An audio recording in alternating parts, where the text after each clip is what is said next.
எதிரிலா பலத்தினாய் வா வா வா. 10வது வகுப்பில் படிக்கிற கே சுபாஷ் கேட்டிருக்கிறாரு, விமர்சனம் மற்றும் கருத்துக்களை கையாள்வது எப்படி? நீங்கள் கையாள போறீங்களா அல்லது எதிர்கொள்ள போறீங்களா? விமர்சனத்தை கையாளவும் செய்யலாம்.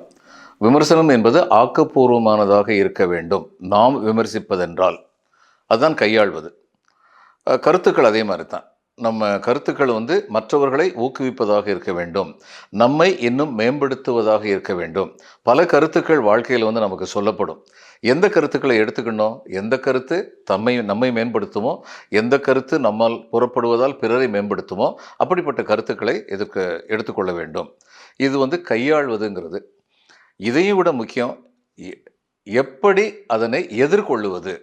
ஒருத்தர் நம்மளை பார்த்து விமர்சனம் பண்ணுறாரு அப்படின்னா எப்படி எதிர்கொள்வது அப்படிங்கிறது ரொம்ப முக்கியம்.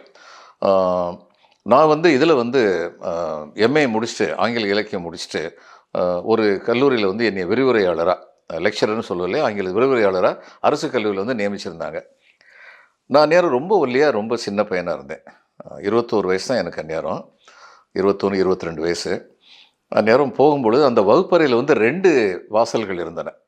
முதல் வாசல் வழியாக தான் இவர் போவார், ஆசிரியர் போவார், நேர பிளாட்ஃபார்ம் போயிடுவார், பெடஸ்டல் போய் நின்று பாடம் சொல்லித்தர ஆரம்பிப்பார். 2வது வாசல், முதல் வாசல் 2 வழியாக மாணவர்கள் வருவாங்க. எனக்கு விவரம் தெரியாது, நான் 2வது வாசல் வழியாக போனேன்.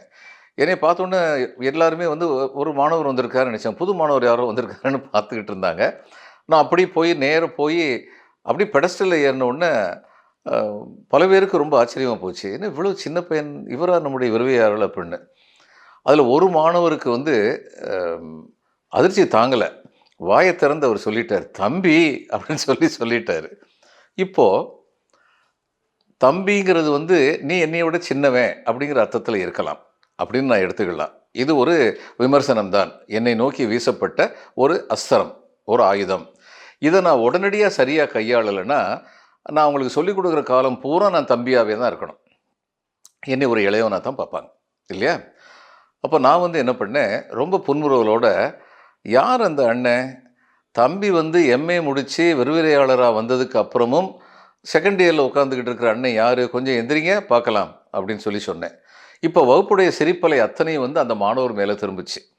அவர் தப்பான நினைப்பில் சொல்கிற, அவர் அறியாமல் பேசிட்டார். உடனே எழுந்து நின்று, இல்லை சார் அது சார்னு ஆரம்பித்தார். நான் சொன்னேன், இல்லை பரவாயில்ல, உருவு கண்டு எல்லாமே வேண்டும்னு சொல்லியிருக்காங்க. சின்ன பையனாக இருக்கிறாருங்கிறதுனால ஒரு சின்னவராக தான் இருக்கணும்னு இல்லை இல்லையா அப்படின்னு சொன்னேன். இப்படித்தான் விமர்சனங்களை எதிர்கொள்ள வேண்டும். நம்ம மேலே வீசப்படுகிற விமர்சனங்கள் காழ்ப்பு உணர்ச்சியினால் வீசப்படுகிற விமர்சனங்களாக இருந்தால் கண்டுகொள்ளாதீர்கள். ஏனென்றால் அது வெறுப்புணர்வினால் வீசப்படுபவை.